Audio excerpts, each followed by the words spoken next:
Kisah Nabi Muhammad Sallallahu Alaihi Wasallam, Ghazwah Khaybar, bagian pertama.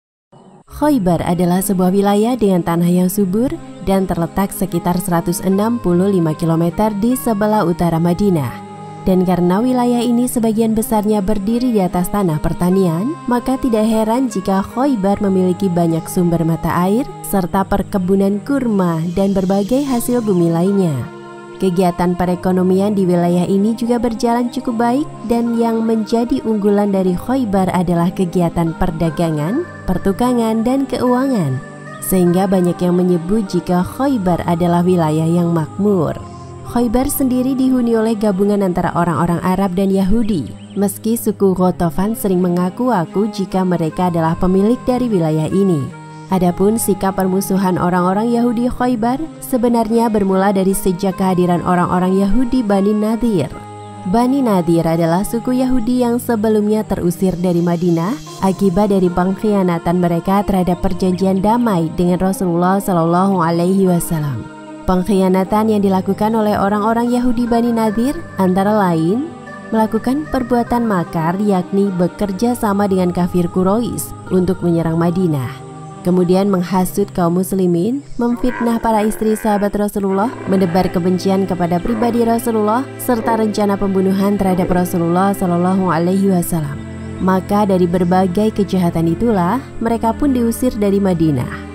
Meski sebenarnya mereka telah mengetahui kebenaran bahwa Muhammad Shallallahu Alaihi Wasallam adalah Nabi dan Rasul terakhir yang dijanjikan dalam kitab suci mereka, tetapi itu semua tidak menjadikan mereka sadar. Bahkan justru sebaliknya, kedengkian dan permusuhan mereka semakin menjadi-jadi. Kemudian terjadilah perjanjian Hudaybiyah yang disepakati dengan kaum kafir Quraisy. Perjanjian ini memberikan peluang bagi Rasulullah Shallallahu Alaihi Wasallam untuk meningkatkan jangkauan dakwah. Antara lain, beliau berkirim surat diplomasi kepada para penguasa dan raja-raja sekitar. Rasulullah sadar bahwa meskipun wilayah selatan di mana kafir Quraisy berkuasa telah diamankan dengan perjanjian Hudaybiyah, namun wilayah sebelah utara Madinah, tempat di mana orang-orang Yahudi belum dapat dinilai aman. Apalagi kemungkinan terburuk bila mereka bekerja sama dengan penguasa Bizantium atau Persia untuk menyerang Madinah. Mengingat terjadinya perang Khandaq adalah akibat dari ulah hasutan orang-orang Yahudi Khaybar, karena di sanalah markas di mana mereka merencanakannya. Maka atas segala pertimbangan dan musyawarah dengan para sahabat, maka Rasulullah Shallallahu Alaihi Wasallam kemudian memutuskan untuk mengambil langkah penyerangan ke Khaybar yang merupakan benteng terakhir orang-orang Yahudi di Jazirah Arabia. Di Khaybar terdapat 3 kelompok benteng orang Yahudi. Masing-masing dari ketiga kelompok benteng ini memiliki beberapa lapisan benteng lagi di dalamnya, sehingga pertahanan Yahudi Khaybar bisa dikatakan terkenal akan kekokohannya dan mustahil untuk dibobol. Benteng yang pertama adalah Nasar yang memiliki 3 lapisan benteng lain di dalamnya, yakni benteng Naim, benteng As-Sa'ad, dan benteng Kilat. Benteng kedua yaitu Ashiq yang memiliki 2 lapisan benteng di dalamnya, yakni Abi dan Bari. Kemudian benteng terakhir adalah Katibah yang terdiri dari 3 lapisan benteng di dalamnya, yakni Komush, Watih, dan Sulaim. Bertepatan dengan 1 bulan sejak disepakatinya perjanjian Hudaybiyah, yakni pertengahan bulan Muharram tahun 7 Hijriah, Rasulullah Shallallahu Alaihi Wasallam mengumumkan agar kaum muslimin bersiap-siap melaksanakan jihad ke Khaybar, dan Rasul menetapkan sesuai petunjuk Allah bahwa yang diperkenankan ikut ghazwah atau perang ini hanya anggota rombongan yang ikut dalam perjanjian Hudaybiyah, sehingga orang-orang Arab Badui tidak diperkenankan untuk ikut. Sekian banyak anggota masyarakat Badui yang tinggal di pegunungan yang dahulu menolak ajakan Rasulullah untuk umrah, kini mereka berkeinginan untuk ikut. Apalagi mereka mengharap akan memperoleh harta rampasan yang berlimpah. Sebab Khaybar dikenal sebagai wilayah yang makmur. Orang-orang Badui itu pun memohon kepada Rasulullah Shallallahu Alaihi Wasallam agar diikutkan bersama pasukan ke Khaybar, sebagaimana yang terekam dalam Quran surat Al-Fat ayat 15. Biarkanlah kami yang dulu tidak ikut kini mengikuti kamu dalam pasukan yang akan berangkat ke Khaybar. Dan Rasulullah pun kemudian menjawab sesuai dengan yang diperintahkan Allah bahwa, kamu, wahai yang tidak ikut dalam perjalanan ke Hudaybiyah, Sekali-kali kalian tidak boleh mengikuti kami, walau kamu bersungguh-sungguh akan ikut. Demikianlah Allah telah berfirman, menetapkan ketidakbolehan itu sejak sekian lama yang lalu, sebelum ucapan kamu ini. Mendengar keputusan itu, mereka kemudian menyangkalnya. Itu bukanlah keputusan Allah, tetapi kehendak kamu.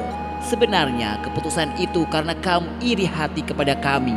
Bila kami memperoleh pula harta rampasan perang, apalagi kamu ingin menguasainya. Demikianlah sikap munafik yang tampak dari orang-orang Arab Badui kala itu. Ketika Rasulullah mengajak mereka umrah, mereka menolak karena beralasan sedang sibuk menjaga harta benda dan keluarga mereka. Sementara untuk urusan Khaybar, mereka memohon agar diikut sertakan dalam perang ini. Tetapi itu tidak lain, melainkan hanya karena mereka tergiur ingin mendapatkan harta rampasan dari Khaybar. Akhirnya Rasulullah SAW tetap berangkat menuju Khaybar dengan jumlah dan orang-orang yang sama ketika mengikuti beliau umrah, yakni sekitar 1.400 orang, sesuai dengan jumlah mereka yang bersama Rasulullah di Hudaybiyah. Dalam perjalanan ke Khaybar, Rasulullah menyertakan pula 200 ekor kuda serta beberapa orang wanita, termasuk istri beliau, Ummu Salamah, yang sebelumnya juga mengikuti Rasulullah ke Hudaybiyah. Bani Ghatafan yang telah lama menjalin kerjasama dengan orang-orang Yahudi mendengar tentang keberangkatan Rasulullah SAW dan rombongan pasukan muslimin. Mereka pun bermaksud membantu orang-orang Yahudi. Tetapi hal itu tidak mudah bagi mereka karena rombongan pasukan muslimin nanti bermukim di satu tempat yang dapat menghalangi jalur Bani Ghatafan menuju Khaybar. Meski demikian, Bani Ghatafan tetap berusaha mencari cara agar bisa ke Khaybar. Dalam perjalanan ke Khaybar, pasukan kaum muslimin bertakbir dan bertahmid dengan suara lantang. Rasulullah SAW meminta mereka untuk tidak terlalu memberatkan diri dengan takbir dan tahmid itu, sebagaimana yang disabdakan oleh Rasulullah SAW. Kalian berdoa kepada yang Maha Mendengar dan Maha Dekat. Dia selalu bersama kalian. Lalu di waktu 1/4 malam, rombongan pasukan kaum muslimin telah tiba di Khaybar, yang kemudian dilanjutkan dengan mendirikan salat subuh berjamaah di pinggiran benteng. Dan begitu matahari telah terbit, perintah penyerangan pun dilancarkan. Seluruh pasukan bertakbir dan bertahmid yang saling bersautan untuk menambah semangat jihad mereka.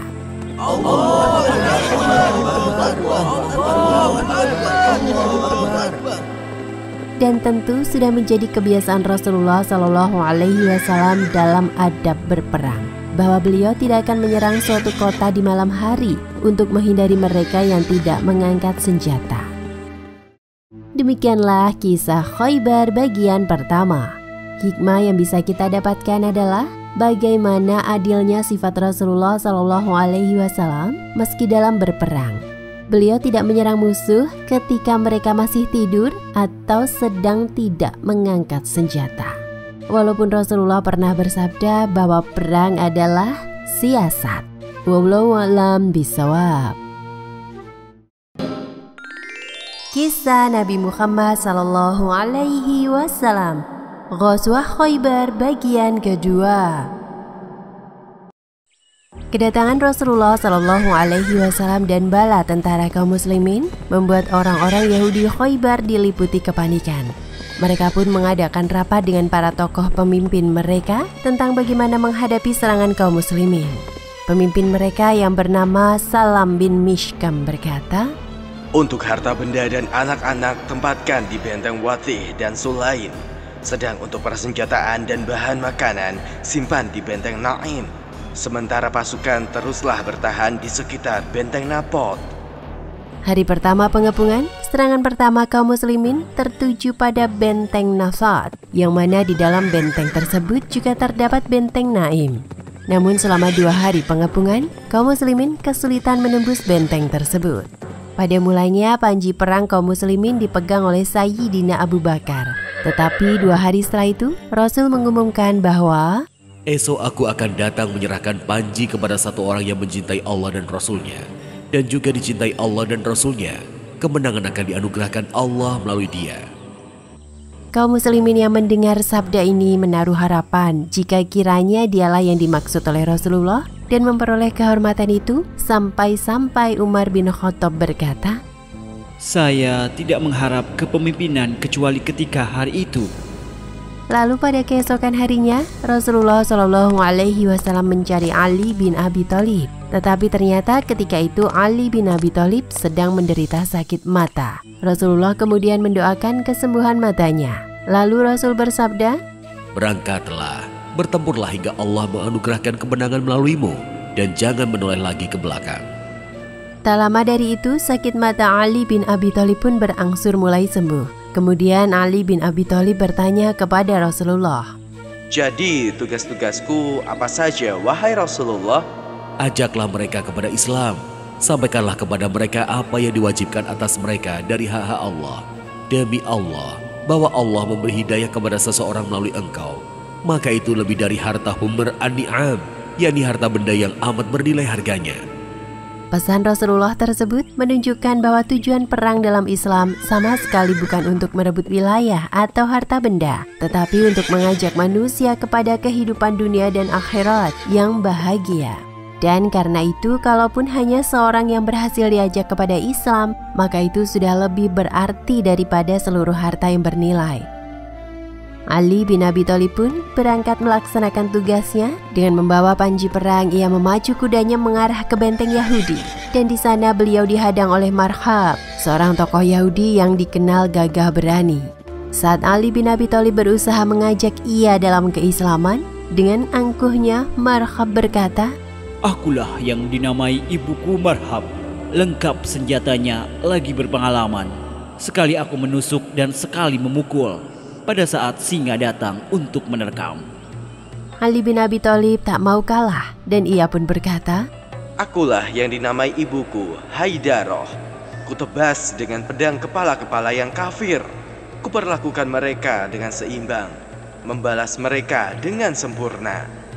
Tak lama setelah itu, kemudian terjadilah duel sengit di antara keduanya. Tetapi pada akhirnya Ali bin Abi Thalib dapat berhasil mengalahkan lawannya. Selain itu muncul pula Yasir, saudara Marhab. Tetapi Yasir berhasil dibunuh oleh Zubair bin Awam, dan keduanya juga terlibat duel 1 lawan 1 yang sengit. Setelah pengepungan dan pertempuran selama 10 hari lamanya, benteng Nasot berikut dengan benteng Naim di dalamnya telah jatuh dan berhasil ditembus kaum muslimin. Dengan kekalahan Yahudi di sini, pasukan muslimin mendapatkan senjata dan makanan yang cukup banyak. Ini sangat membantu karena pasukan muslimin sebelum itu hanya memiliki sedikit bahan pangan. Kemudian pengepungan pun dilanjutkan pada benteng As-Sa'ab yang dijaga oleh 500 pasukan Yahudi. Kali ini panji kaum muslim diberikan kepada Khubbab bin Munzir. Di sini pasukan Yahudi bertahan dengan sangat gigih.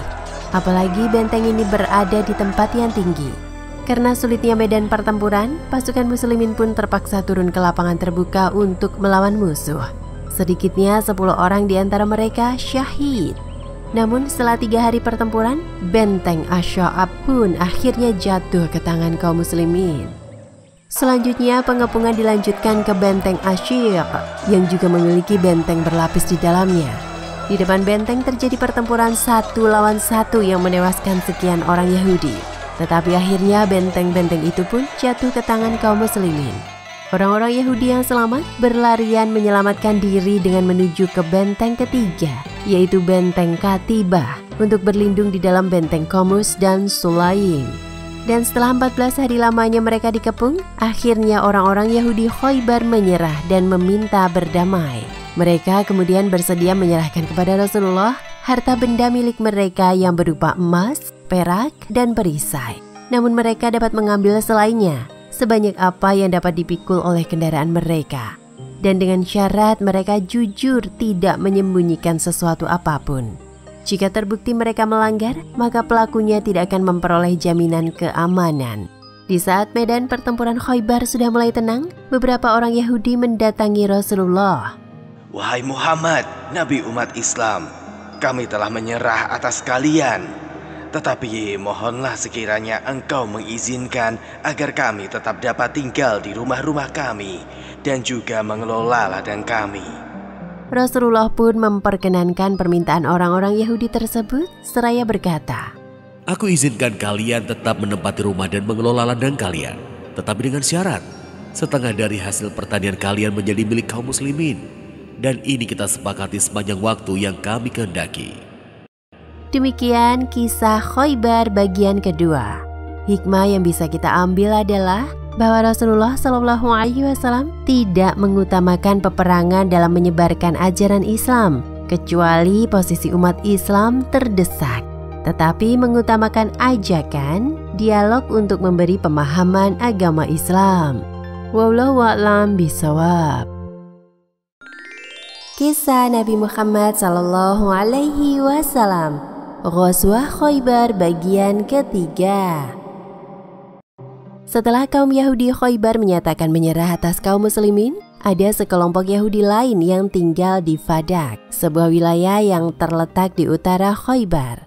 Karena mendengar kabar kekalahan Khaybar, orang-orang Yahudi Fadak bersegera menemui Rasulullah SAW. Ya Muhammad, Nabi dari umat Islam, kami telah mendengar kekalahan Khaybar atas kalian. Karena itu, kami tidak ingin bermusuhan dengan umat Islam. Jadi, perlakukanlah kami serupa dengan pelakuan engkau kepada Yahudi Khaybar. Silahkan, kalian bisa mengambil harta benda kami sesuai yang engkau kehendaki. Rasul pun menerima penyerahan mereka dengan damai. Karena penyerahan Fadak ini terjadi tanpa pengerahan pasukan, maka wilayah Fadak menjadi milik Rasulullah SAW, tidak dibagikan kepada pasukan.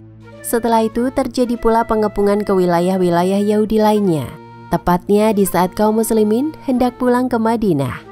Rasul SAW bersama rombongan pasukan melanjutkan perjalanan mereka untuk mengepung Wadi Al-Qura, yang merupakan wilayah yang dihuni orang-orang Yahudi di sekitar Khaybar. Pengepungan Wadi Al-Qura berlangsung selama beberapa malam, hingga pada akhirnya mereka pun menyerah dan memohon diperlakukan sebagaimana perlakuan terhadap Khaybar dan Fadak. Maka Rasulullah SAW pun menyetujuinya. Setelah kekalahan Yahudi Khaybar, ghanimah yang diperoleh kaum muslimin kemudian dibagikan oleh Rasulullah SAW kepada siapapun yang terlibat dalam peristiwa perjanjian Hudaybiyah, bahkan termasuk yang berhalangan hadir di Khaybar setelah kemenangan kaum muslimin di sana. Dalam pertempuran Khaybar, mujahid yang gugur dalam pertempuran dari pihak muslimin berjumlah sebanyak 20 orang. Sedang yang tewas dari kelompok Yahudi adalah sebanyak 93 orang. Kekalahan benteng Yahudi Khaybar tak pernah diduga oleh musuh-musuh umat Islam seperti Yahudi, kafir Mekah, serta suku-suku lain yang memusuhi Islam, bahwa pasukan muslimin akan meraih kemenangan gemilang menghadapi orang-orang Yahudi di Khaybar yang terkenal benteng-bentengnya yang kuat dan persenjataan lengkap. Tetapi demikianlah kehendak Allah yang membuktikan kebenaran janjinya pada Quran Surat Al-Fat ayat 20, yang artinya, Allah menjanjikan kepadamu harta rampasan perang yang banyak yang dapat kamu ambil, maka Dia segerakan harta rampasan perang ini untukmu, dan Dia menahan tangan manusia dari membinasakanmu agar kamu mensyukurinya, dan agar menjadi bukti bagi orang-orang mukmin, dan agar Dia menunjukkan kamu ke jalan yang lurus. Setelah menyelesaikan beberapa urusan yang berkaitan dengan peristiwa Khaybar, Rasul SAW kemudian masuk ke kemahnya untuk beristirahat.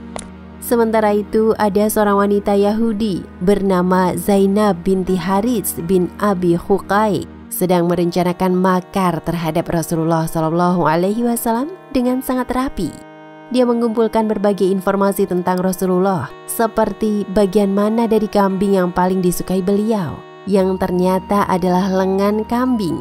Dia juga mencari informasi tentang jenis racun yang paling ampuh dan mematikan. Setelah mendapatkan semua jawaban yang memuaskan, maka diracunilah seekor kambing, yang kemudian dibuatnya sebagai hidangan. Sambil kemudian dia memperbanyak lagi racunnya di sekitar lengan dan paha kambing. Setelah selesai memasak, Zainab pun mengantar hidangannya kepada Rasul SAW, yang ketika itu sedang melaksanakan sholat maghrib berjamaah. Selesainya Rasulullah menunaikan sholat maghrib, maka dipersembahkannya hidangannya tersebut ke hadapan Rasul SAW, yang kebetulan pada saat itu juga beliau sedang berkumpul dengan para sahabat. Ya Muhammad, selamat atas kemenangan kalian. Dan sebagai hadiah, aku berikan hidangan yang mungkin dapat menyenangkan engkau. Terimalah. Rasulullah berterima kasih kepada Zainab dan mengajak sahabat-sahabat beliau untuk ikut makan bersama. Salah seorang di antara mereka, yakni Bishr bin Barra bin Ma'rur, langsung melahap satu bagian. Rasulullah pun mengambil satu bagian, tetapi begitu gigi beliau menyentuh daging tersebut, tiba-tiba beliau bersabda, "Jangan makan, hentikan. Baru saja daging kambing ini memberitahu aku bahwa dia telah diracuni." Bishr yang tadinya telah lebih dahulu menyantap sebagian dari yang telah diambilnya, langsung pula menyambut ucapan Rasulullah itu. Demi Allah, wahai Rasulullah, aku juga merasakan sesuatu yang aneh dari apa yang telah masuk ke kerongkonganku. Tadinya aku ingin memuntahkannya, tetapi aku urungkan hal itu karena enggan menghilangkan selera makanmu. Sesaat setelah memakan daging beracun itu, wajah Bishr menghitam. Ia pun kemudian menderita sakit selama setahun. Tubuhnya tidak dapat bergerak kecuali digerakkan. Hingga tak lama setelah itu, beliau kemudian wafat. Dalam suatu riwayat menyebutkan bahwa setelah mengetahui daging tersebut mengandung racun, Rasulullah Shallallahu Alaihi Wasallam kemudian segera memanggil Zainab dan menginterogasinya. Dia mengakui perbuatannya karena dendam ayah dan suaminya terbunuh. Dan dalam riwayat lain juga disebutkan juga jika Rasulullah Shallallahu Alaihi Wasallam telah memaafkan Zainab. Demikian kisah Khaybar bagian ketiga. Hikmah yang dapat kita pelajari adalah betapa lapangnya hati Rasulullah Shallallahu Alaihi Wasallam, sehingga beliau dapat memaafkan Zainab yang hendak membunuh beliau dengan daging beracunnya. Wallahu a'lam bishawab.